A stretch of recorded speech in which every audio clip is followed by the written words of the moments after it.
Hello and welcome to the first English Today Business DVD.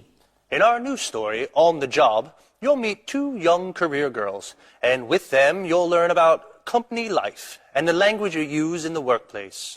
In each DVD, there's a program that focuses on job skills and describes modern business strategies that will help you to be successful at work. In this DVD, there are 5 episodes of On the Job, followed by the Business Skills program that looks at brainstorming techniques. Then we'll look at how to talk about work, how to describe a company, its organisation and its development.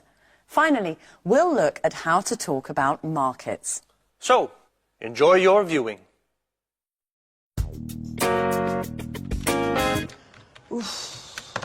This report is so boring. Numbers, accounts and statistics. I hate it. I'm an artist. When I was younger, I used to write short stories, novels, poems, and I was good at it. What has happened to my inspiration? What am I doing here? A publishing house. That's where I would like to work. Okay, Victoria, stop dreaming. Let's get back to the report. The boss wants it on his desk at 5 this afternoon. Oh, isn't there anything more interesting to do? Like listening to some good music.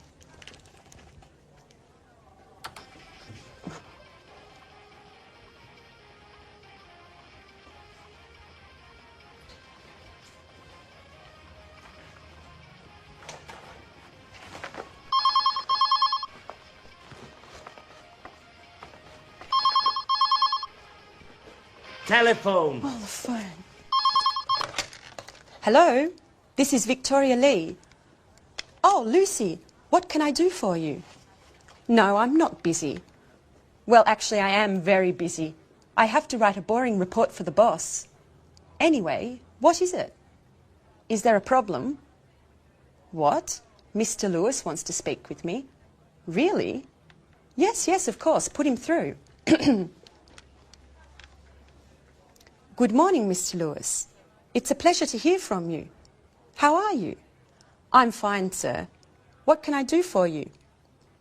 Yes, I know the product. It's very interesting, innovative, and the marketing department thinks it has a lot of potential for the international market. What? Me? Really? Thank you, sir. Yes, immediately. Yes, Victoria. Today is your lucky day. Bye-bye, boring report.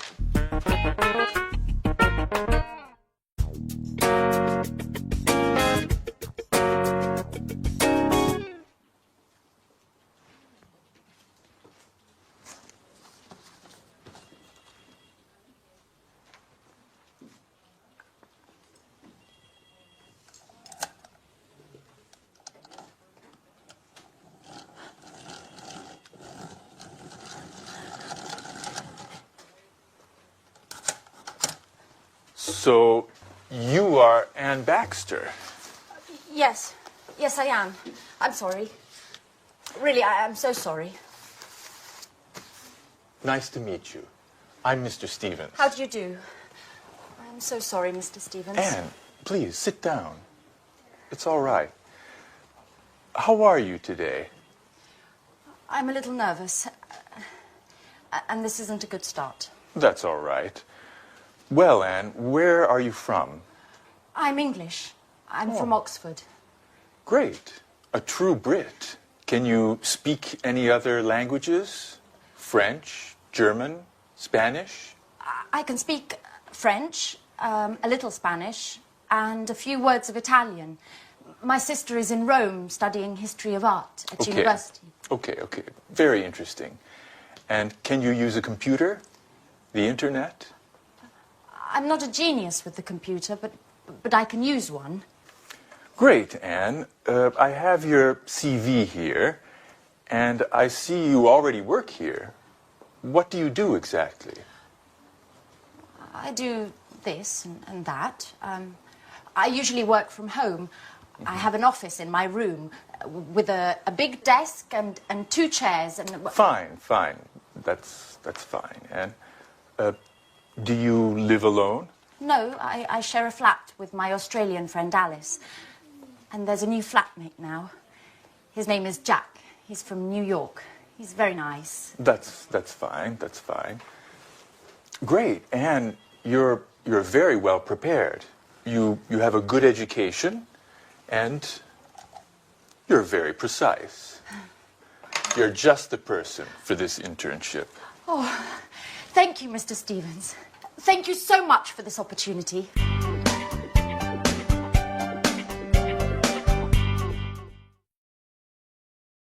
Good. Now, let's see if you know the names of jobs and professions.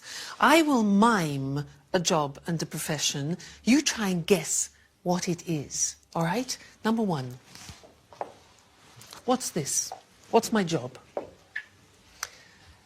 Ladies and gentlemen, what would you like to eat this evening? What am I? A waiter. Exactly, a waiter. Now, this one, what's my job?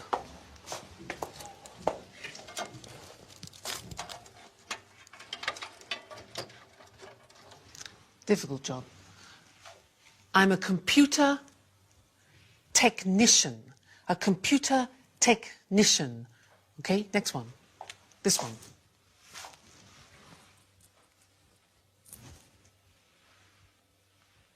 What's my job?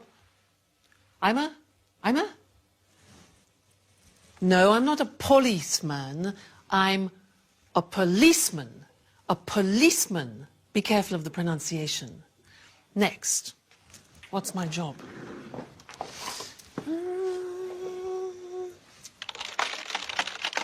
Hello? Hello? Yes, yes, yes. Thank you. What's my job? I'm a difficult one. Secretary. Listen to the pronunciation. I'm a secretary. Next one. Let's see. Here. This one here.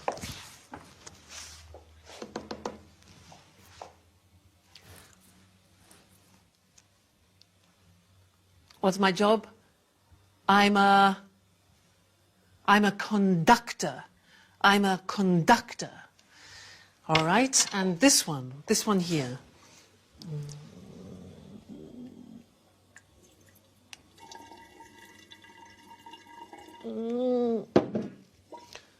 I'm a scientist. Again, a difficult pronunciation. Scientist.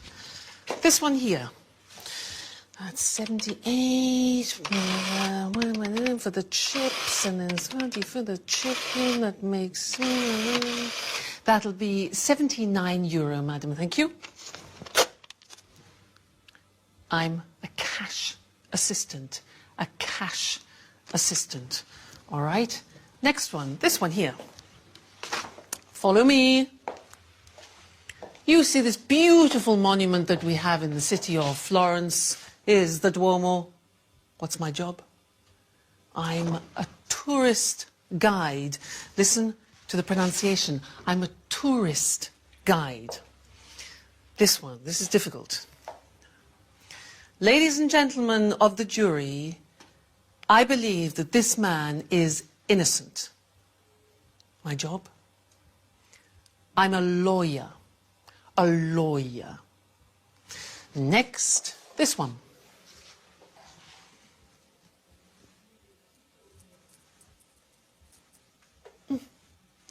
I'm a painter. A painter. Good. And the last one. What do you think this is?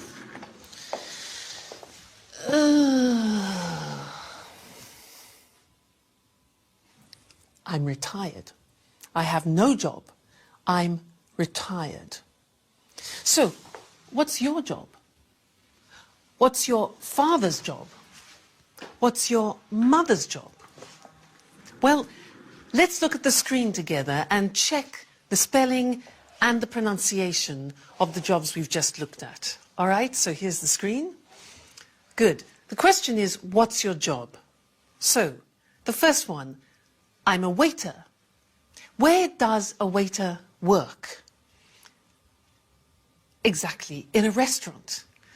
Next one, I'm a computer technician. Where does he work? exactly? In a company. I'm a policeman. Where does a policeman work? In the police headquarters. Headquarters. All right? Next. I'm a secretary. Pronunciation, secretary. Where do I work?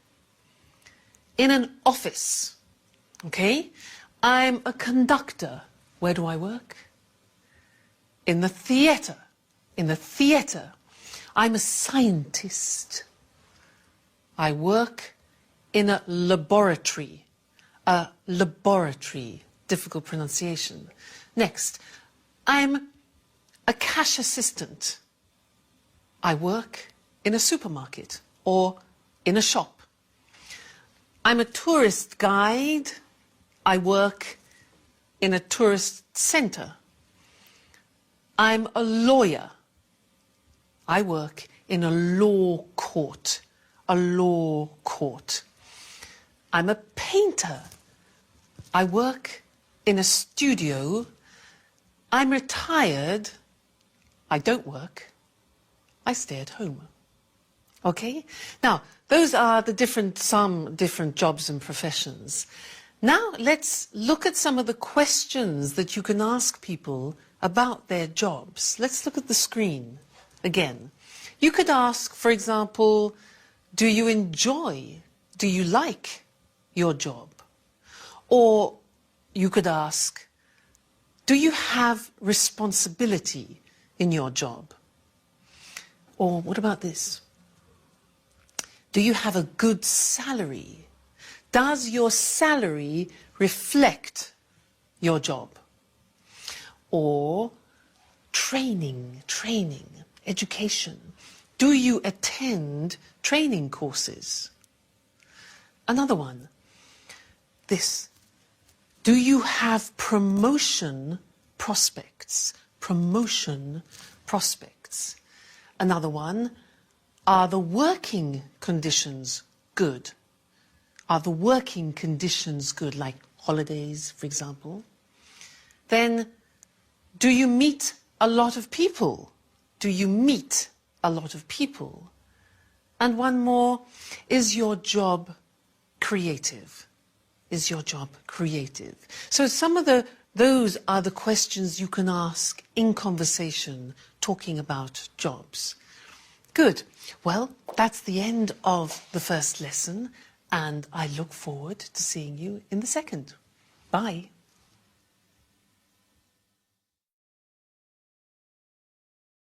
Hello, and welcome to Business Talk, the program dedicated to talking about business skills and techniques. Today's program is all about brainstorming, a very popular conference technique designed to obtain the maximum number of ideas relating to a specific subject. In a bit, Lucy and I will give a short demonstration so you can see what it is all about. But first of all, what does brainstorming mean? And why is it used? Well, people put their ideas together with the aim of finding a solution to a specific problem. Exactly. It's a group activity. All the members suggest ideas and their contributions then stimulate new ideas. And the first rule is any idea is acceptable. Sometimes it's the most outrageous idea that can help generate a solution to the problem. The ideal number of people for a brainstorming meeting is from 3 to 8. Too many people could get a bit out of hand. Well, even 8 people calling out ideas and making comments could get chaotic. So it's useful to have a facilitator, a person who doesn't contribute but keeps the session on course and records the ideas on a flip chart. And although this is a common technique used in the corporate world, you might be surprised to know that during a brainstorming meeting, all hierarchy and roles disappear. The philosophy behind this strategy is to create a real sense of democracy within the group, so that everyone feels their opinions are valued. Now, there are certain principles to follow so that brainstorming works well. But before we look at these, let's do a little brainstorming so you actually see how it works.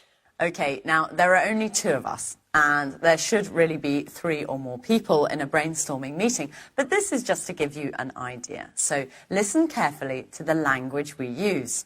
Let's imagine the situation. Our company needs to increase its production space. A brainstorming meeting has been organized to gather some ideas. Let's start. How about opening a second factory somewhere? What if we close this factory and open a larger factory out of town? Let's explore the possibility of opening a larger factory for production and keep this space to make the shop bigger. Perhaps we could rent the building next to the factory. Why don't we look into renting part of the building next door? What about sharing a production space with another company? Couldn't we examine the possibility of building a third floor? Let's try to reorganize the space we have. What if we organise 4 shifts a day instead of 3? We could relocate our administrative staff and keep production here. How about keeping the production here and renting some office space for the administrative staff? Would we be able to reorganize the shop floor space? Why don't we try moving all the production to China? We could move part of the production to China. What about closing part of the production line? Couldn't we rethink the production line? How about keeping the production of smaller items here and moving the production of larger items to China? OK, we're going to stop here because we're running out of time, but this process could go on for much longer until enough ideas have been collected.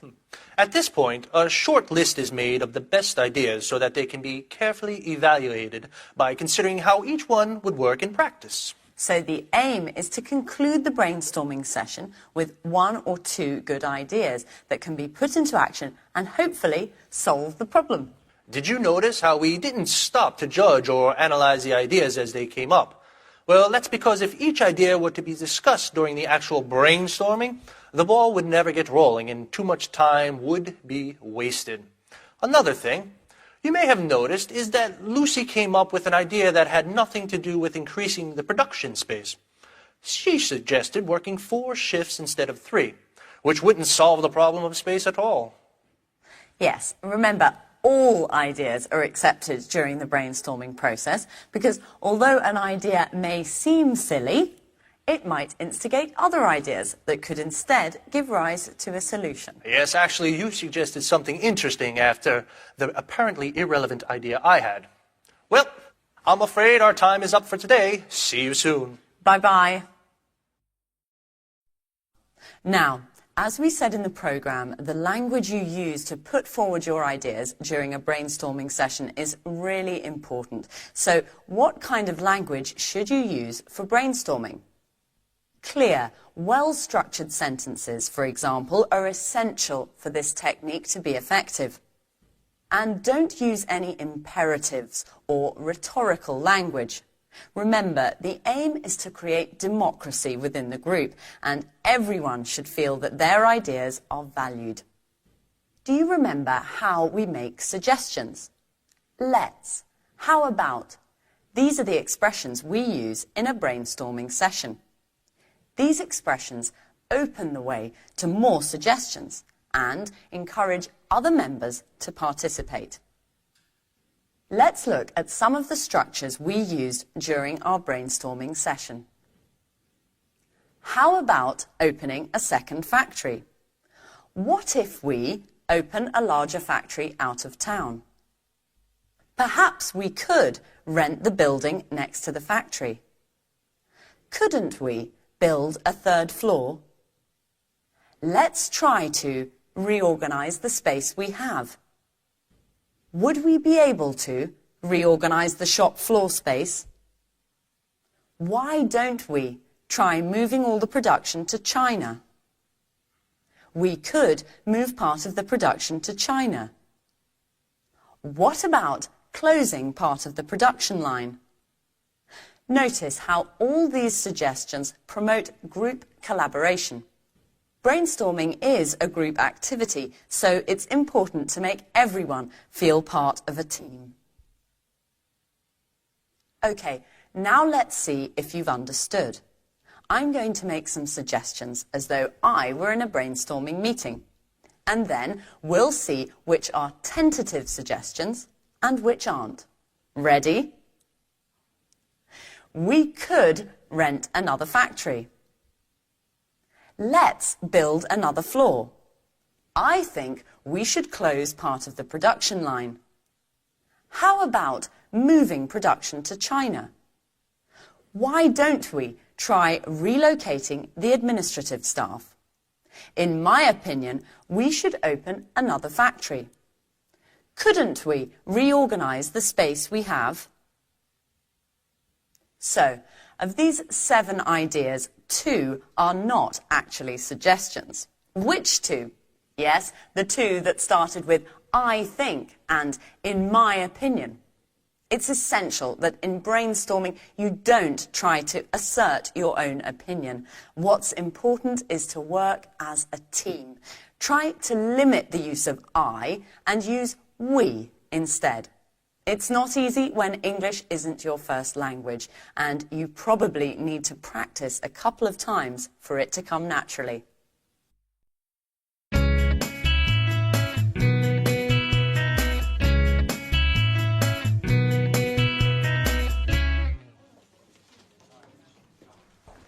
Right this way. And this is Gary. And this is Rachel. Hello. Hi. Pleased to meet you. Rachel is a very important team member at our publishing house. She knows everything about the company. Thanks. She was our first employee in 1985. 1985.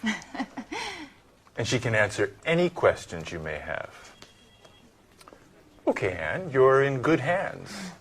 Have a productive day. Oh, all right, Anne. Are you ready? Well, Mr. Stevens founded this publishing house in 1985. Oh, just a moment.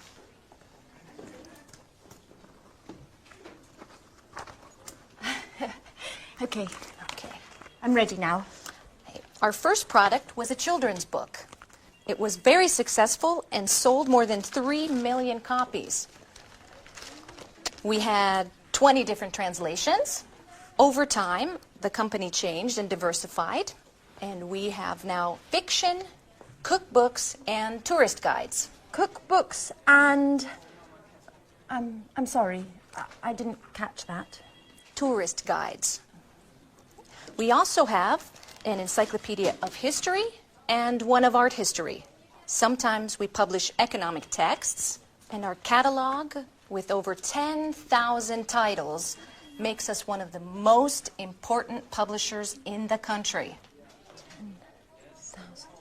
We also employ more than 150 people. Is everything clear? Yes, I think so. Okay. As you know, this is Gary. He works in the advertising office, where he develops new client contacts and keeps in touch with our authors. Pleasure to meet you, Anne. It's so nice to have such lovely colleagues in this company. Fine, Anne. Okay. Let's move from theory to action. Okay. This is your desk. Here's your computer. Mm-hmm. You know how to use one, don't you? Yes. As I told Mr. Stevens, I'm not... Okay. No need to waste time. Okay. Over there is the fax and the photocopier. Okay. There's a coffee machine in the hall over there. Mm-hmm. But please, few breaks and keep them short. Do you understand? Yes. Excellent, Anne. Get to it.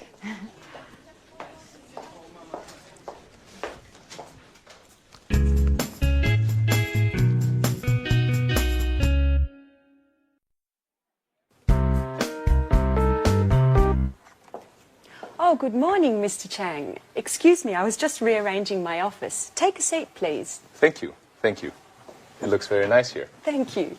Well, before we begin to talk about our new product, I would like to give you some information about our company.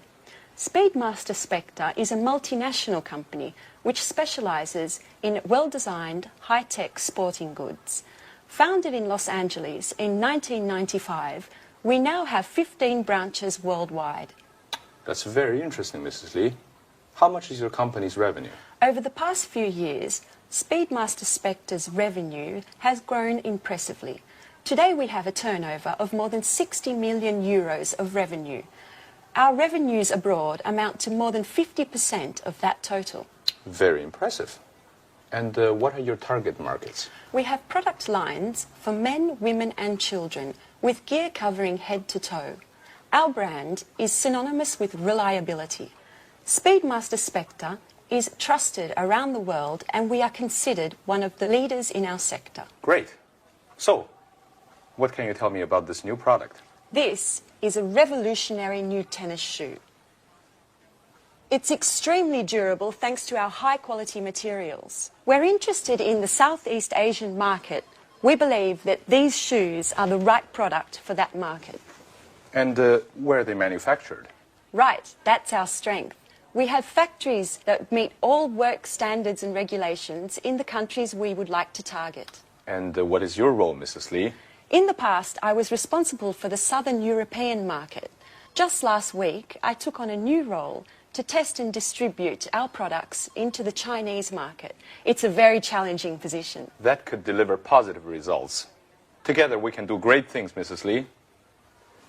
Well, goodbye, Mrs. Lee. This meeting has been very profitable for both of us. Let's talk soon. Thank you, Mr. Chang. And yes, let's meet again soon. Great. Bye-bye.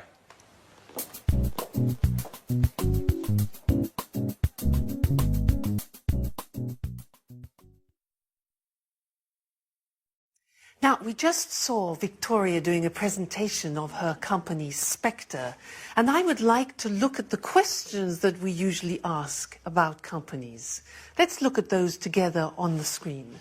So, the first question we usually ask is about the type of company. We say, what type of company is it? For example, a multinational, a private, a public, a family company. Another question we often ask is about the main or the principal activity. So the question would be, what does the company do, or what is its main activity? For example, manufacturing or engineering or production. Another question is about the employees. Look at the pronunciation of that. Employees, that's the name for the people that work in a company. So the question could be, how many employees are there? Another question we often ask is about subsidiaries or branches, which are small companies directly linked to the main company. And the question could be, does it have any branches? Does it have any subsidiaries? Another question important for us is the location. Where is the company located, or where is the company situated? And then we need to know about the products, the number of products, for example. So we could say, how many products does the company have, or does it have a large product range? And then the last thing, which is very important, is the money. And when we talk about the sales, the profit, etc., we talk about turnover or revenue. And the question is, what is the annual turnover or revenue of the company? Okay, so those are typical questions. Now, let's look at some answers. In order to do this, I want to compare Spectre, which Victoria works for, and then I want to look at the company that my brother owns, because my brother has his own company. He's the owner-manager of the company. He's the director. But it's very different to Spectre. So let's look at the difference between them, and let's look at the screen. Now, if you can see, Spectre is a multinational company. It's a very big company. But My brother's company, which is called Decorate, is a small family company. Now, Spectre specializes in sports goods, especially these high-tech shoes. But my brother's company, Decorate, produces kitchenware, objects like this. Kitchenware, things for the kitchen. The employees. Now, in Spectre, they have 1,500 employees. It's a big company. But in my brother's company, there are only 37 employees. Then the branches. Well, Spectre is a multinational. It has 15 branches and factories abroad. But my brother has only one head office. What about the location? Well, Spectre is located in America, in Los Angeles, but my brother's company is located in Manchester, in England. Then, the product range, well, Spectre, this company has many products. It has 140 products. But my brother's company only has 20 so far. Then, let's think of the turnover. Well, Spectre has a turnover of 60 million euro. My brother has a turnover at the moment of 750,000. But that's not bad. So that's the language that we use when we're talking about companies in general. So next time, in the third lesson, we'll talk about something new. And I'll see you then. Bye.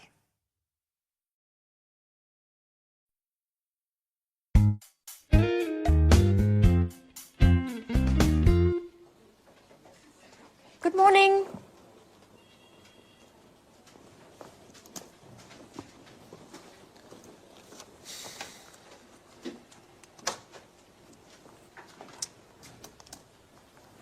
So, are you ready? Yes, quite ready. Okay, then let's begin.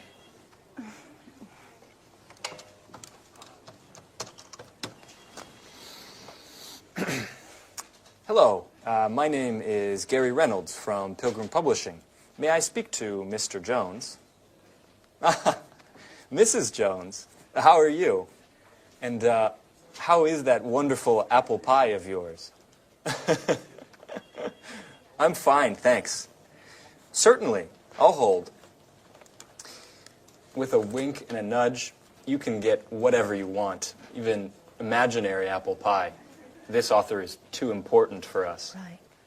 Hello, Mr. Jones. How are you? I'm fine, thank you. I wanted to know if you are interested in contributing to a new cooking guide that we have to bring out soon. Yes, it's a 6-volume collection of recipes to fit the needs of all tastes, with a detailed photo guide for preparation and cooking techniques. And we have to have the materials by the end of next month. Right. Exactly. Sure. Of course. Yes. Excuse me. Could you hold on for a moment? Anne, that's enough. Stop now. I can't concentrate. Oh, sorry, Gary. Sorry. Yes. As I said earlier, if you accept, I can send you a copy of the contract that you should sign and return. No, I'm sorry. We can't wait until next Tuesday. Well, I'll have to check with my boss. I need to ask Mr. Stevens if we can organize a meeting for next week. In the meantime, do you need any prep materials? No problem at all. I can send you an email immediately. Okay, goodbye. It was a pleasure speaking to you.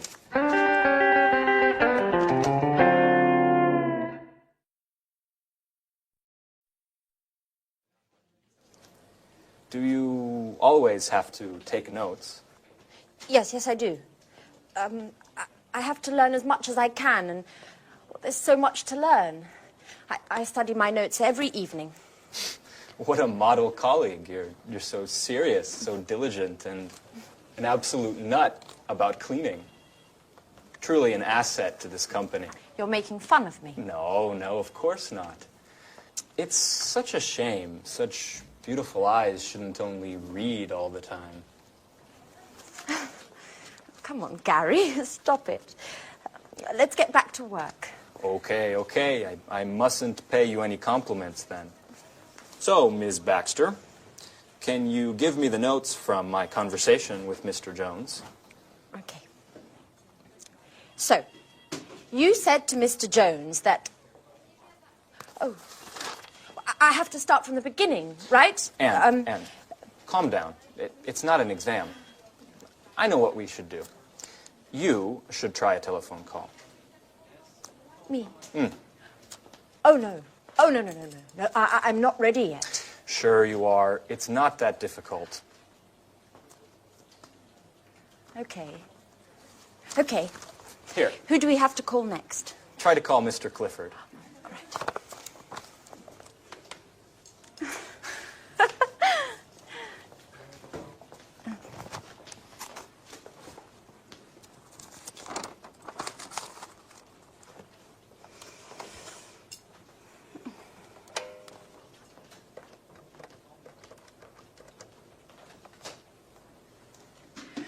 Hello, this is Anne Baxter from Pilgrim Publishing.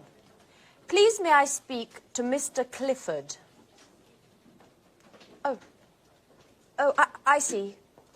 All right, thank you very much. Right, goodbye.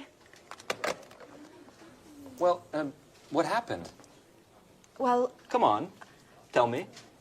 I dialed the wrong number.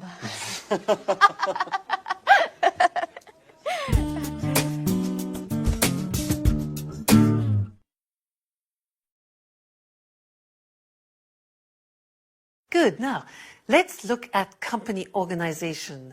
As I said before, companies are usually divided into departments. So let's look at some different departments in a large organization.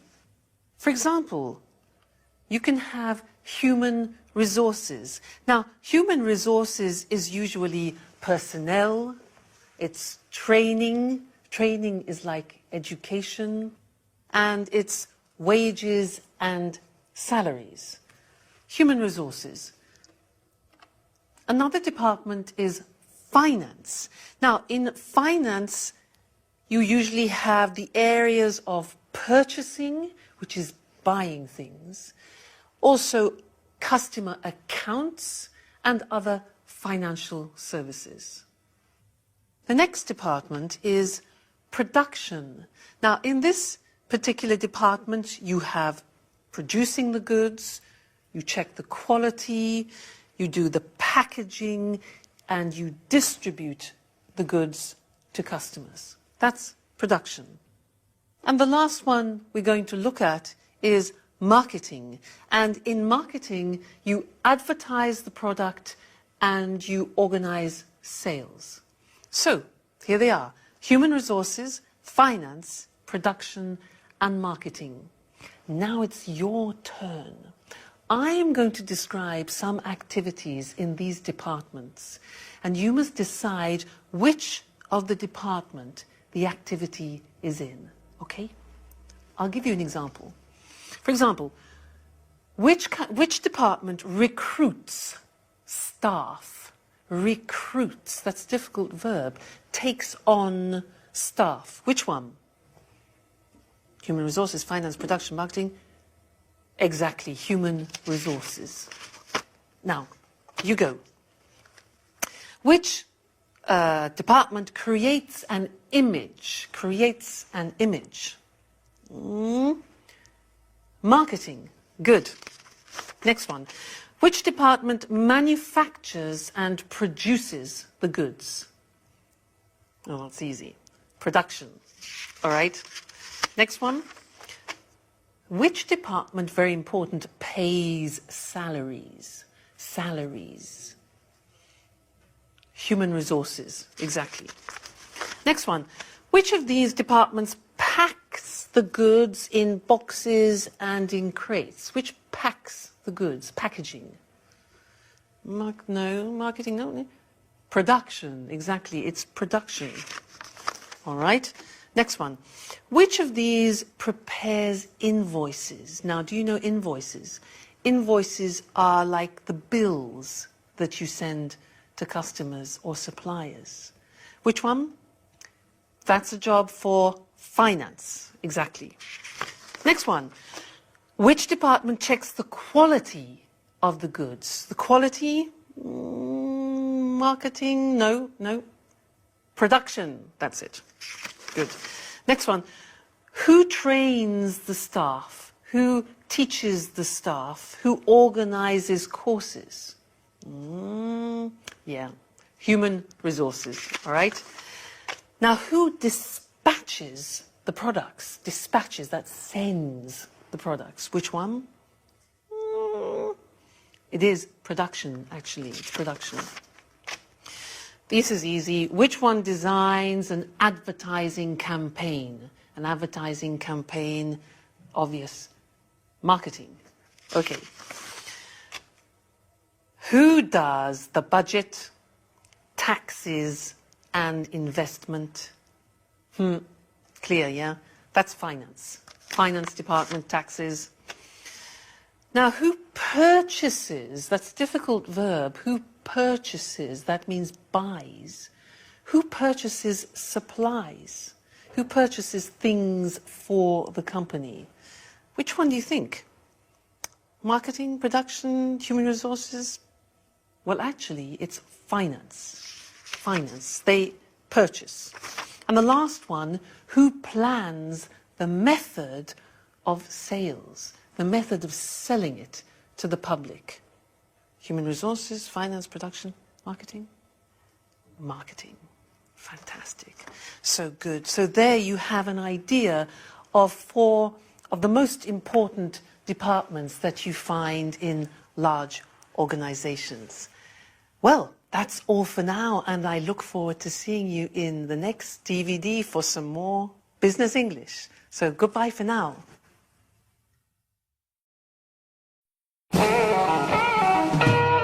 So, Mr. Stevens, may I begin to explain our typographic services? Just a moment, Mr. Richardson. I'm still waiting for our new intern. She has a lot to learn, and I think our meeting would be very useful for her. Good morning. I'm sorry I'm late, Mr. Stevens. Never mind, Anne. Anne, this is Mr. Richardson. How do you do? Good morning. Anne, I see you've had your hair done. Very nice. Oh, thank you, Mr. Stevens. It looks like you were out late last night. I hope you had fun. Were you at a party or perhaps a club? Oh, no. I was at home. Actually, it was quite a difficult night. Anyway, I don't want to bore you with my personal problems. Right. So, Mr. Richardson, tell us about your typographical services. Founded by Charles Emerson, Montex has been active in the typographic market since 1985. From the beginning, we have been known for our innovation and high-quality products. Mr. Emerson's children, John and Lucy, have continued the tradition by improving and enlarging the family business. The first Montex office was located in Russell Street.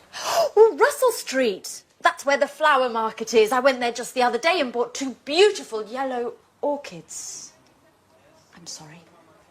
I'm sorry, Mr. Richardson. I didn't mean to interrupt you. As I was saying, over the years and following changes in the market, our company has diversified and extended its line of products. We've purchased the latest technology, offering our customers the best package available on the market today. In 2000, we moved to a larger office space in order to improve production. Our new headquarters are located in Rodney Road, And we have approximately 55,000 square metres at our disposal. Well, that's a huge space. Yes, that's right. It's very big. Anyway, our first success was with brochures, marketing flyers, pamphlets and company catalogues. We also provided business cards and general printing services. Over time, we moved into book publishing as digital technology and expansions in the market gave us the skills to enter the market. Currently, we're equipped to provide highest quality publishing at an extremely competitive price. Our current capacity is more than 100 million pages per year.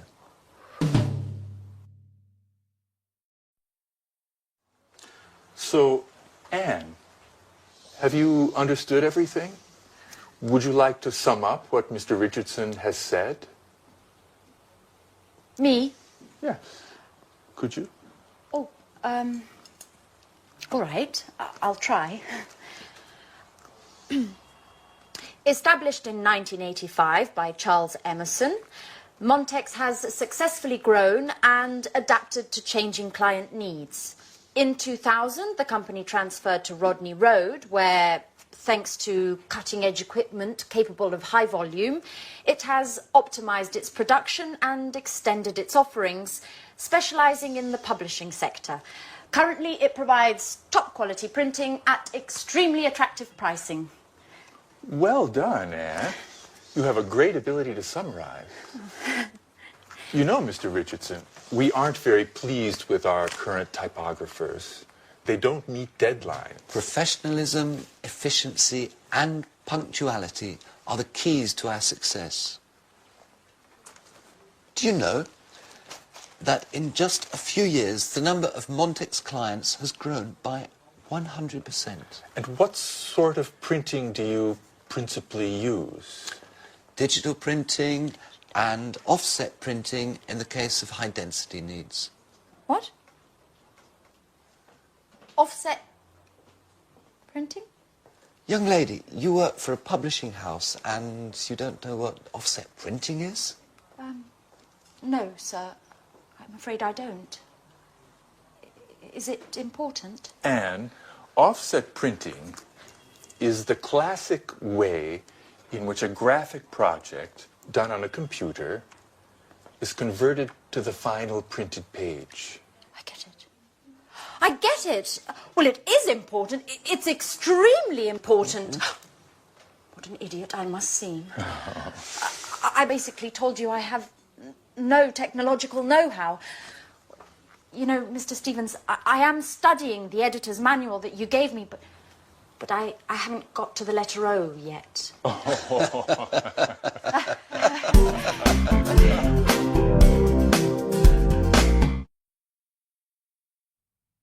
So in that scene, you saw Mr. Richardson talking about the history of his company.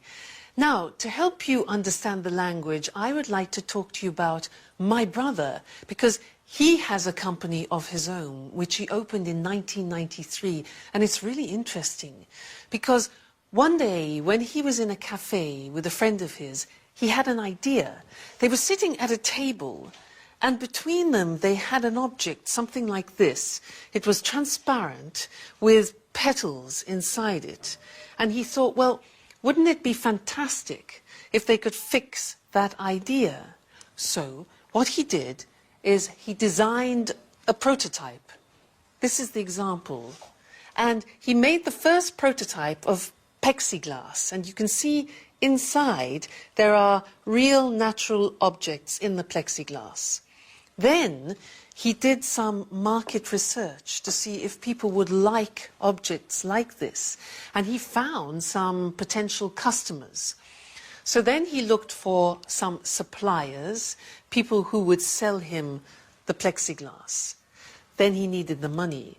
So he asked some banks for financial support, and he set up, or he established, a company.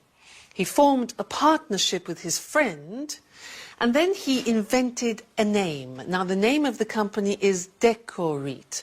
So it's decor, which is like decoration, eat, which is eat, Decorit.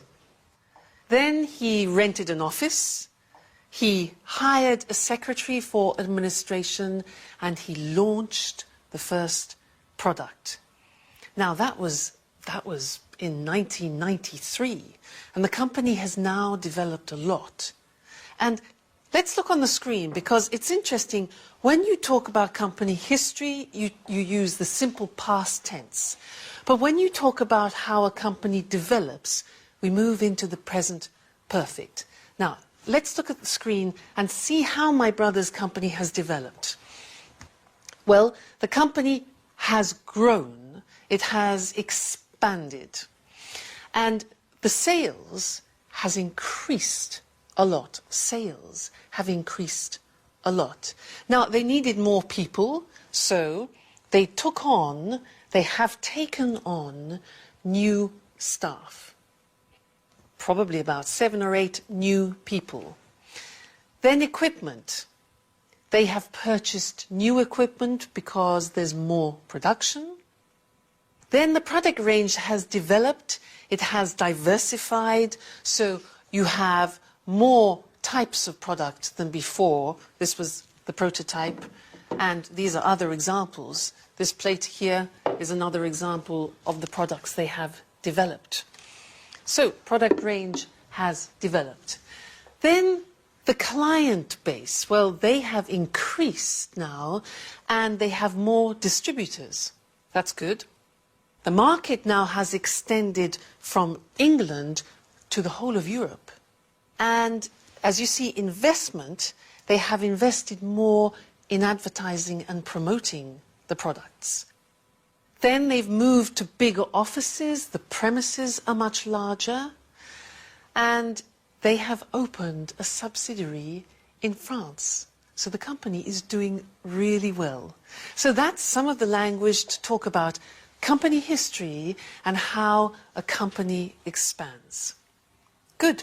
That's the lesson for now, and I look forward to seeing you in the next one. Bye.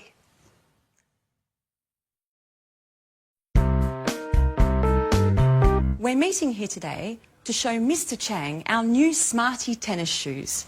These innovative shoes are made of high-quality materials and are perfect for the Southeast Asian market, which, as we all know, is expanding rapidly.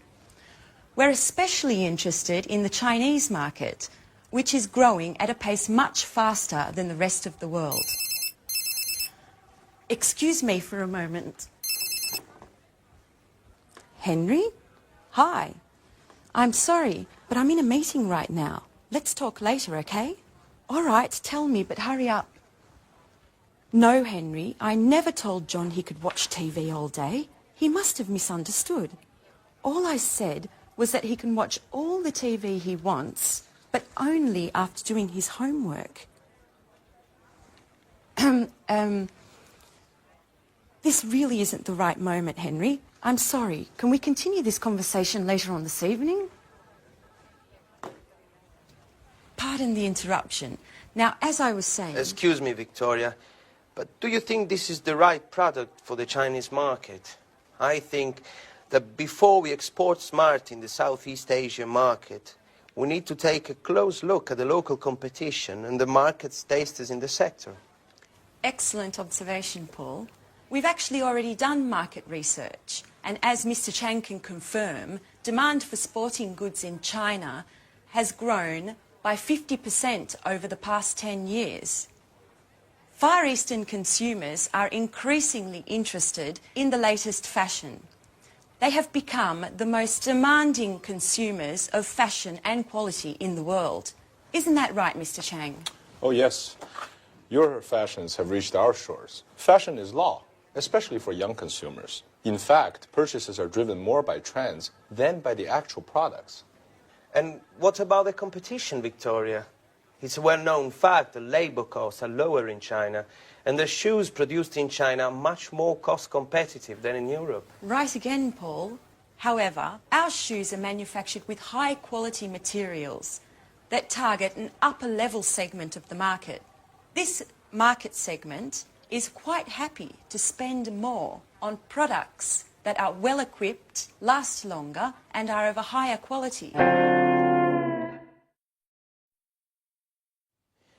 Do you have any data on how Smarty sales are going in Europe and in the States? Yes, our marketing department sent me the latest report just this morning, and I'm happy to say it's very encouraging. Smarty has become one of our most successful products of the last few years. Demand is growing exponentially, and the satisfaction level of these shoes is much higher than that of similar shoes produced by other companies.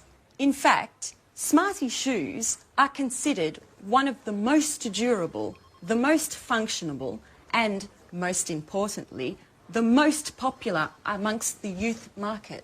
And what about the distribution?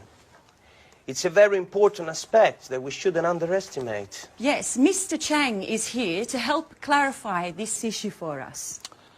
It is extremely important to have a detailed distribution and promotion plan. We've also got to create a reputable chain of agents to distribute our products over the widest possible area. This, in turn, will help us make importation easier and reduce taxes for entry into the Chinese market. Look, I'm very happy to provide you with any information you may need, as well as contacts inside the Ministry of Industry and the Chamber of Commerce. But, of course, success depends on your goals, your strategy, and the type of financing plan you're willing to provide. And besides that... Oh, excuse me yet again. John, what do you want? I told Dad I'm in an important meeting. No, John, I didn't say that. First do your homework, and then you can watch TV, okay?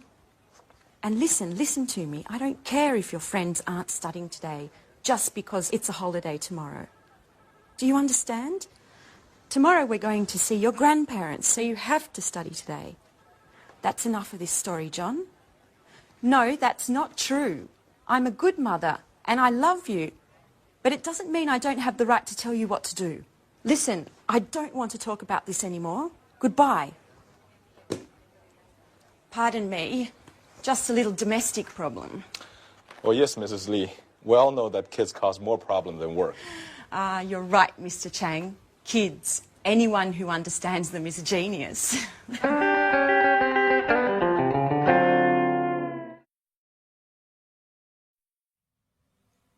So in that scene, there were some examples of the language we use when we talk about markets.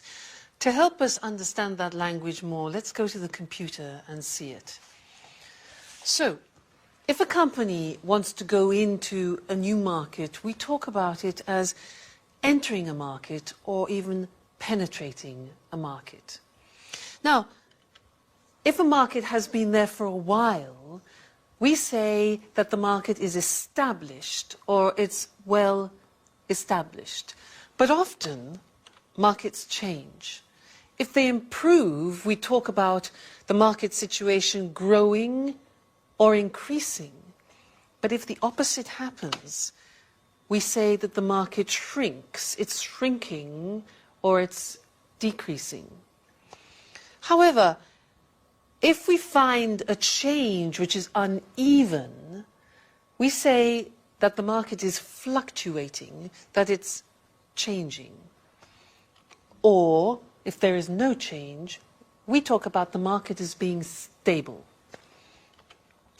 If the market is full and there is no more room to promote or sell your product as a company, we say that the market is saturated. So those are the typical words that we use when we describe markets. Now, also in the scene that we saw with Victoria, they talked a lot about China and Europe, the difference between the two areas. Now, China is an important country which is coming up. And what I'd like to do now is to revise the comparatives and superlatives, in particular the comparatives, and look at the difference between those two markets, Europe and China. Let's look at the screen to help us. Here. Now, if we think about market growth, in general, market growth in China at the moment is faster. In Europe, it's slower. Labor costs. Labor costs, what's that? That is the cost of people working. Well, in China, as we know, the labor costs are definitely lower. In Europe, they're higher. What about market demand? Well, at the moment, the demand for new products and services in China is much greater than in Europe. In Europe, it's less. Production costs, another thing, well, it's cheaper to produce in China also because labor costs are lower. In Europe, it's more expensive. So many companies are moving to China for that reason. How about production time? Well, usually it's much shorter. It takes less time to produce in China than it does in Europe, where it's longer. But what about high tech? Well, usually high tech in China is less advanced than it is in Europe. Europe is still more advanced. That might change, though. And then design. Well, I would say that in China the situation is more traditional, whereas in Europe we are still more innovative. We're more innovative. So that's an example of how you can compare different world markets. Great. Well, thank you, and I'll see you in the next lesson for something new. Bye.